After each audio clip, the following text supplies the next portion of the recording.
မင်္ဂလာပါရှင်ဒီကနေ့နောက်ဆုံးရရှိကြတဲ့သတင်းတွေကို BAC ကတင်ဆက်ပေးတော့မှာဖြစ်ပါတယ်ရှင်အရင်ဆုံးအနေနဲ့မြန်မာပြည်တွင်းကသတင်းအကြောင်းအရာတွေကိုနားဆင်ရမှာပါ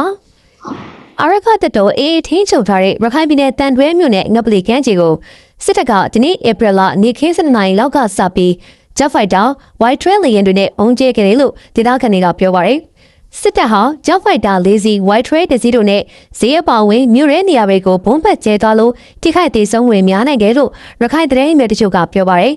ဒီတက်ခတ်မှုဟာတက်ချုပ်အစ်စ်ဗိုလ်ချုပ်ကြီးရဲဝင်းဦးလက်ထက်မှာရခိုင်ပြည်နယ်ကိုပြစ်မှတ်ထားပြီးလေကြောင်းအင်အားသုံးဘုံကျဲတဲ့ပထမဆုံးအကြိမ်တက်ခတ်မှုလည်းဖြစ်ပါတယ်အာရခတ်တော်အေးတင်းယူထားတဲ့တန်တွဲနဲ့အင်္ဂပလီမြို့ကိုပြီးခဲ့တဲ့2025ဒီဇင်ဘာ29ရက်ညကစစ်တပ်ဘုံကျဲခဲ့လို့တလင်းငယ်3ရက်အပါအဝင်9ရက်တည်ဆုံးခဲ့ပါတယ်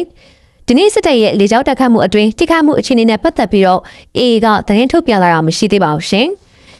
်မြစ်ဆုံရေကာတာစီမံကိန်းအပိတိုင်ချက်သိမ်းဖို့ပါဝင်အချက်3ချက်ကိုကချင်ပြည်နယ်လူခွင့်ရင်ကောက်ွယ်ဆောက်ရှောက်သူများကွန်ရက်ကဒီနေ့ဧပြီလ3ရက်နေ့မှာတောင်းဆိုလိုက်ပါတယ်မြစ်ဆုံရေကာတာစီမံကိန်းပြန်လည်တည်ဆောက်ဖို့လှုံ့ဆော်လာတဲ့အပေါ်မှာကချင်လူခွင့်ရင်စောက်ကြည်အဖွဲ့ KHRW အပါအဝင်အဖွဲ့6ဖွဲ့နဲ့စုဖွဲ့ထားတဲ့လူခွင့်ရင်ကောက်ွယ်ဆောက်ရှောက်သူများကွန်ရက်ကဒီနေ့မှာသဘောထားထုတ်ပြန်လိုက်တာပါကိုရရဲ့တောင်းဆိုချက်တွေကတော့ပြည်သူလူထုတွေရဲ့သဘောထားဆန္ဒတွေကိုအပြည့်အဝလေးစားလိုက်နာဖို့စီမံကိန်းကိုကန့်ကွက်တဲ့ပြည်သူတွေအပေါ်မှာအရေးယူမဲဆိုတဲ့ချင်းချောင်းတွေကိုချက်ချင်းရပ်တန့်ဖို့ဒေသခံပြည်သူတွေနဲ့မြန်မာတိုင်းနိုင်ငံလုံးရဲ့အကျိုးစီးပွားကိုထိခိုက်စေမဲ့မြစ်ဆုံရေကာတာစီမံကိန်းကိုအပိတိုင်ဖျက်သိမ်းဖို့ဖြစ်ပါတယ်။မြစ်ဆုံစီမံကိန်းကလူထုအားလုံးကိုအကျိုးပြုမဲ့စီမံကိန်းမဟုတ်တဲ့အတွက်ကြောင့်ပြည်သူလူထုအားလုံးဆက်လက်ပြီးအတူတကွကန့်ကွက်ကြဖို့ပြောလိုကြောင်းကချင်လူခွင့်ရေးစောက်ချီရေးအဖွဲ့ KHRW တာဝန်ရှိသူကိုကျေကော့ကပြောထားပါတယ်။စီမံကိန်းတည်ဆောက်ရင်ဖြစ်ပေါ်နိုင်တဲ့အကျိုးဆက်တွေကြောင့်လုံးဝမတည်ဆောက်ဖို့ဒေသခံပြည်သူတွေနဲ့မြန်မာနိုင်ငံသူနိုင်ငံသားတွေနိုင်ငံတကာအတိုင်းအဝန်ကပြင်းထန်စွာကန့်ကွက်ခဲ့လို့ရဆိုင်ထားရတဲ့မြစ်ဆုံစီမံကိန်းကိုအခုခါမှာပြန်လည်စတင်မှုကြိုးပမ်းလာတဲ့အပေါ်မှာပြင်းထန်စွာကန့်ကွက်ရှုတ်ချကြောင်းလဲကချင်ပြည်နယ်လူခွင့်ရေးကောက်ွယ်ဆောက်ရှောက်သူများကွန်ရက်ကဖော်ပြထားပါတယ်အခုကာလဟာတနိုင်ငံလုံးပြည်တွင်းစစ်ဖြစ်ပွားနေတဲ့အချိန်ဖြစ်ုံတောင်မကပဲအများပြည်သူရဲ့သဘောထားအမှန်ကိုရယူဖို့လုံးဝမဖြစ်နိုင်တဲ့ကာလလို့လေကွန်ရက်ကဆိုထားပါတယ်အခုလိုနိုင်ငံရေးမတည်ငြိမ်တဲ့အချိန်မှာအခင်းကောင်းယူပြီးမြစ်ဆုံစီမံကိန်းကိုပြန်လည်စတင်ဖို့လှုံ့ဆော်တာဟာအများပြည်သူနဲ့ပြည်တွင်းပြည်ပပညာရှင်တွေရဲ့သဘောထားတွေကိုလုံးဝလစ်လျူရှုရာရောက်တယ်လို့ကွန်ရက်ကသုံးသပ်ထားပါတယ်ကချင်ပြည်နယ်မှာလက်နက်ကိုင်ပဋိပက္ခတွေကြောင့်တိန်းနေကြတဲ့ပြည်သူတွေစစ်ပေးရှောင်နေရချိန်မှာမြစ်ဆုံစီမံကိန်းကြောင့်တပူပေါ်တပူစစ်ကနောက်တစ်ဖန်ထက်စစ်ထွက်ပြေးတိမ်းရှောင်ရမယ့်အရေးကိုအလွန်စိုးရိမ်မိကြောင်းလဲဖော်ပြထားပါတယ်။ဒါ့အပြင်လက်နက်ကိုင်ပဋိပက္ခတွေဖြစ်ပေါ်နေတဲ့ကချင်ပြည်နယ်အတွင်းအခုလိုမြစ်ဆုံဆည်တည်ဆောက်ဖို့ကြိုးပမ်းတာဟာသက်ဆိုင်ရာအဖွဲ့အစည်းအသီးသီးကြားယုံကြည်မှုကိုပိုမိုကင်းမဲ့စေမဲ့အပြင်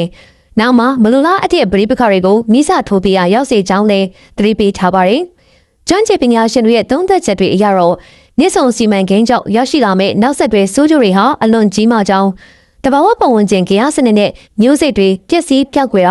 ာရေကြီးရေရှမ်းတာရေလန်းကြောင့်တွေပျက်စီးတာနဲ့တဲတောင်ထွန်းတာတို့ဖြစ်ပေါ်လာနိုင်ကြောင်းလဲသတိပေးထောက်ပြထားပါတယ်။ဒါ့အပြင်ကချင်ပြည်နယ်သူကချင်ပြည်နယ်သားတွေအတွက်သာမကပဲမြန်မာနိုင်ငံတဝန်းလုံးကတိုင်းရင်းသားလူမျိုးတွေရဲ့ရှင်ကျင်းမှုအမွေနဲ့တွေဆုံးရှုံးရမယ့်အပြင်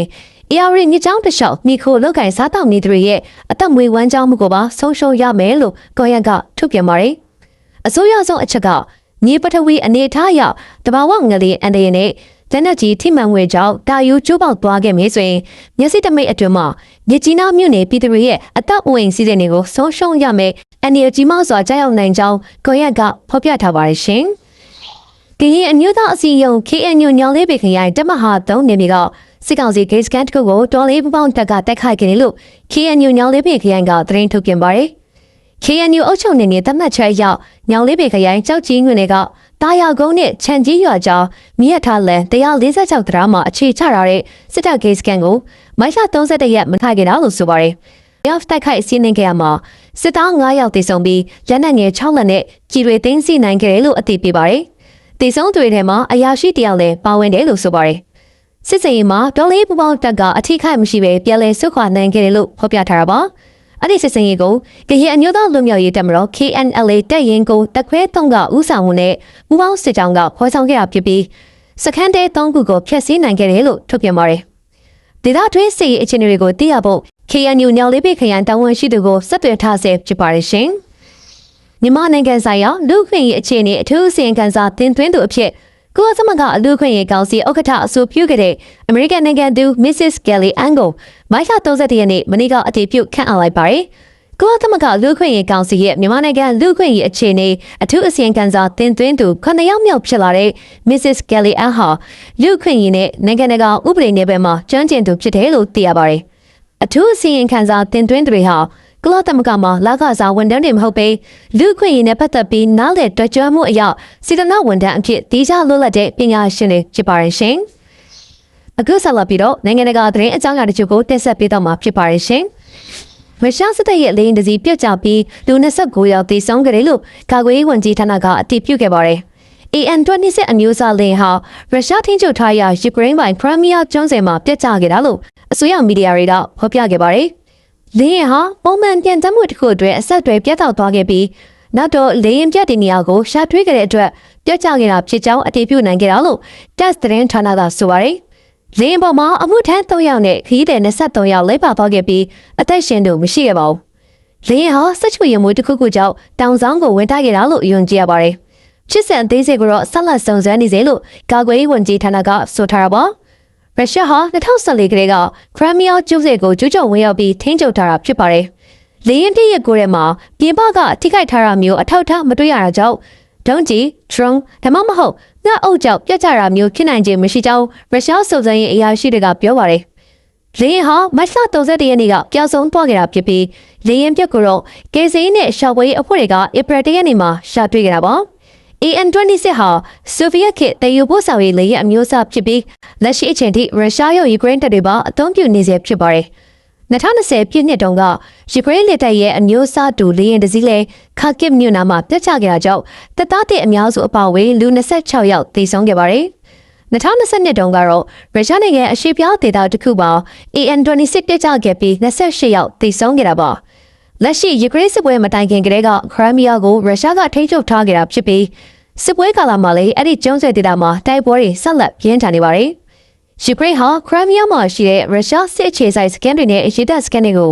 ဒုံးကျည်တွေ drone တွေနဲ့မကြာခဏပြစ်မှတ်ထားတိုက်ခိုက်ခဲ့လို့လည်းသိရပါတယ်ရှင်။အီရန်အစိုးရကိုအကြမ်းဖက်အစိုးရလို့ဆွဆွဲခဲ့ပြီးအပိသက်ရှင်းလင်းပြဖို့အစ္စရေးကဆက်လက်အောက်ထုတ်သွားမယ်လို့ဝန်ကြီးချုပ်ဘင်ဂျမင်နေတန်ယာဟုကပြောကြားခဲ့ပါတယ်။မဟာမိတ်အမေရိကန်နိုင်ငံရဲ့သမ္မတဒေါ်နယ်ထရန့်ကအမေရိကန်ဟာအီရန်မှာဆင်နွှဲနေတဲ့စစ်စင်ရေးတွေကိုလာမယ့်တဲ့နှစ်ပတ်ကနေ3ပတ်အတွင်းအဆုံးသတ်နိုင်ခြေရှိတယ်လို့ပြောကြားချိန်မှာပဲနေတန်ယာဟုကအခုလိုမှတ်ချက်ပေးလာခဲ့တာဖြစ်ပါတယ်။အစ္စရေးဟာအမေရိကန်နဲ့ပူးပေါင်းပြီးအီရန်ကိုဖေဖော်ဝါရီ28ရက်နေ့ကတိုက်ခိုက်နေတာဖြစ်ပါတယ်။မတ်လ31ရက်နေ့မှာတော့နေတန်ယာဟုကစစ်စင်ရေးဟာမပြီးသေးကြောင်းအကြမ်းဖက်အစိုးရအဖွဲ့ကိုအမှုချေပြစ်ဖို့ထိအစ္စရေးကဆက်လုပ်နေမှာဖြစ်ကြောင်းသူကဆိုပါတယ်။အစောပိုင်းမှာအီရန်သမ္မတမာဆွတ်ဘတ်ဆန်ခန်ကသူ့နိုင်ငံဟာအစ္စရေးအမေရိကန်တို့နဲ့စစ်ပွဲကိုအဆုံးသတ်စေဖို့စိတ်ဆန္ဒမျိုးရှိနေကြောင်းဒါပေမဲ့တူနေတဲ့ကျူးကျော်တိုက်ခိုက်မှုမျိုးထပ်မဖြစ်စေရပါဘူးဆိုတဲ့အာမခံချက်မျိုးတော့လိုအပ်ကြောင်းပြောကြားခဲ့တာဖြစ်ပါတယ်။နေတန်ယာဟုကတော့အစ္စရေးဟာလူဖို့လူရာကိုလုပ်ခဲ့တာဖြစ်တယ်လို့ဆိုပါတယ်။ပြီးတော့လက်ရှိဆင်နွှဲနေတဲ့စစ်စင်ရေးတွေနဲ့ပတ်သက်လို့လည်းအစ္စရေးကဆက်လက်အားစိုက်ထားကြောင်းအစ္စရေးဟာအရှေ့နယ်ပိုင်းဒေသရဲ့မျက်နှာစာကိုအပြောင်းအလဲတွေဖြစ်စေခဲ့ကြောင်းလည်းနေတန်ယာဟုကဆက်ပြီးပြောပါတယ်။ဒီစစ်ပွဲနဲ့တူအစ္စရေးဟာဒေသတွင်းပါဝါနိုင်ငံတစ်ခုအဖြစ်ရပ်တည်လာနိုင်ခဲ့တယ်လို့လည်းသူကမှတ်ချက်ပေးသွားပါတယ်။အတိုက်ခံခေါင်းဆောင်ရှဲလာပစ်ကတော့နေတန်ယာဟုဟာအရင်လိုပဲလိုရာထက်အစိတ်ကြီးဝင်တဲ့မိခုံးမျိုးပြောခဲ့ပြန်တယ်လို့ဝေဖန်သွားပါတယ်။အရှိလေပိုင်းကိုသူကပြောင်းလဲပြခဲ့ပြီးဆိုတာမျိုးနေတန်ယာဟုကအချိန်တစ်ထောင်မြောက်ကြွေးကြော်လာပြန်ကြောင်းအဲ့ဒီကိုပြောင်းလဲမှုမျိုးလုံနိုင်လူနေနေဖြစ်နိုင်ပေမဲ့အဆုံးသက်ကတော့တူတူပဲဖြစ်ပြီးဘယ်တော့မှလက်တွေ့ပြောင်းလဲမသွားကြောင်းလက်ပစ်ကပြောကြားသွားပါတယ်ရှင်။ American သမ္မတဒေါ်နယ်ထရမ့်ရဲ့စိတ်ကူးအတိုင်းအဖီရိုရဲ့အခန့်တဲကင်းဆောင်ချေထွင်နေတာကိုဆိုင်းငံ့ထားဖို့ American တရားသူကြီးတို့ကညွှန်ကြားလိုက်ပါတယ်။အဖီရိုရဲ့အရှိချမ်းဆောင်တစ်ခုလုံးဟာထရမ့်ရဲ့ War Room ခမ်းမဆောင်တစ်ကြီးတီဆောင်မဲ့အစီအစဉ်အတွက်ရှုချခံထားရပြီဖြစ်ပါတယ်။မတ်လ31ရက်နေ့မှာတော့ American တရားသူကြီး Richard Leon ကTrump စီစဉ်နေတဲ့အဲ့ဒီကိစ္စကိုတားမြစ်တဲ့အမိန့်ကိုထုတ်ပြန်လိုက်တာလည်းဖြစ်ပါတယ်။လီယွန်က Trump ဟာအဖီရိုကိုတာဝန်ယူဆက်ရှောက်သူတာဖြစ်ပြီးပိုင်ရှင်မဟုတ်ဘူးလို့ပြောပါတယ်။ဒီတော့အဖီရိုကိုအကြီးစားပြင်ဆင်မွမ်းမံတဲ့ကိစ္စမျိုးမှာ American လွှတ်တော်ရဲ့ထောက်ခံချက်ကိုမဖြစ်မနေတောင်းခံရမယ်လို့တရားသူကြီးကဆိုပါတယ်။တမိုင်းဝဲအဆောက်အုံတွေကိုကာကွယ်ရေးအတွက်အရေးအရွယ်ဖွဲ့စည်းထားတဲ့ National Trust for Historic Preservation အဖွဲ့က Trump ရဲ့အစီအစဉ်နဲ့ပတ်သက်ပြီးတားဆီးပေးဖို့ရှောက်ထားခဲ့တဲ့နောက်ကိုလံဘီယာခရိုင်အကြီးတန်းတရားသူကြီးလီယွန်ကအခုလိုမျိုးဆုံးဖြတ်ပေးခဲ့တာဖြစ်ပါတယ် အင်ချန်နီလုပ်ငန်းရှင်ဘီလီယံနာတထေးကြီးတူဖြစ်တဲ့ Trump က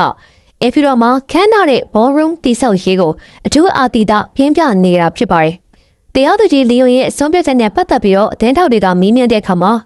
Trump ကအဲ့ဒီတရားသူကြီးရဲ့လွတ်ရက်ကအင်မတန်လွဲနေတယ်လို့ဝေဖန်သွားပါတယ်။အဲ့ဒီ project အတွက်ဝိုင်းဝန်းအကောကြောင့်ခံခဲ့တွေဟာသူ့ကိုလေးစားခင်မင်တဲ့အလူရှင်တွေဖြစ်ပြီးအခွန်တန်းပြည်သူတွေမဟုတ်ကြောင်း